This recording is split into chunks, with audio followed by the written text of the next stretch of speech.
ഇന്ന് നമുക്ക് നേന്ത്രപ്പഴം വെച്ചിട്ട് ആവിയിൽ വേവിച്ചെടുത്തിട്ടുള്ള ഒരു പലഹാരത്തിൻ്റെ റെസിപ്പി കണ്ടു നോക്കാം കേട്ടോ. ഇതിന് വേണ്ടിയിട്ട് ഒരു മിക്സിയുടെ ജാറിലേക്ക് 2 പഴം കട്ട് ചെയ്തതും 2 പീസ് ശർക്കരയും കുറച്ച് വെള്ളം ഒഴിച്ചിട്ടൊന്ന് അരച്ചെടുത്തിട്ട് ഒരു ബൗളിലേക്ക് ഒഴിച്ചു കൊടുക്കുന്നുണ്ട്. അതിലേക്ക് ഒരു നുള്ളു ഉപ്പ് കൂടി ചേർത്തിട്ട് ഒന്ന് മിക്സ് ചെയ്തെടുക്കുകയാണ്. പിന്നെ ഒരു കപ്പ് അരിപ്പൊടി കൂടി ഇതിലേക്ക് ചേർത്തിട്ട് നന്നായിട്ടൊന്ന് മിക്സ് ചെയ്തതിന് ശേഷം കൈ വെച്ചിട്ടൊന്ന് കുഴച്ചെടുത്തിട്ടുണ്ട് കേട്ടോ. ഇനി ഇതിൽ നിന്ന് കുറേശ്ശെ എടുത്തിട്ട് ബോൾസ് ആക്കി എടുക്കുകയാണ്. ഇതുപോലുള്ള ചെറിയ ബോൾസ് ആക്കി എടുക്കുന്നുണ്ട്. ഇത് മുഴുവനായിട്ടും ബോൾസ് ആക്കി എടുത്തതിന് ശേഷം ഒരു അപ്പച്ചെമ്പിൽ വെച്ചിട്ട് ഒരു 10 മിനിറ്റ് ഒന്ന് ആവി കയറ്റി എടുക്കുക. പിന്നെ ഒരു പാനിലേക്ക് കുറച്ച് നെയ്യ് ഒഴിച്ചു കൊടുക്കുന്നുണ്ട്. കാഷ്യൂസ് കട്ട് ചെയ്തതും ഒരു സ്പൂൺ എള്ളും കൂടി ചേർത്തിട്ട് നന്നായിട്ടൊന്ന് വറുത്തെടുക്കുക. അതിനുശേഷം അതിലേക്ക് ഒരു കപ്പ് തേങ്ങ ചിരവിയത് കൂടി ചേർത്ത് ഒന്നുകൂടി മിക്സ് ചെയ്യുന്നുണ്ട് കേട്ടോ.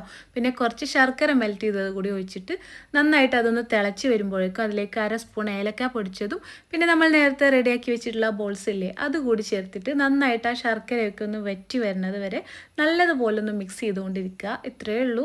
നല്ല ടേസ്റ്റി ആയിട്ടുള്ളൊരു റെസിപ്പിയാണ്. ട്രൈ ചെയ്ത് നോക്കൂ കേട്ടോ.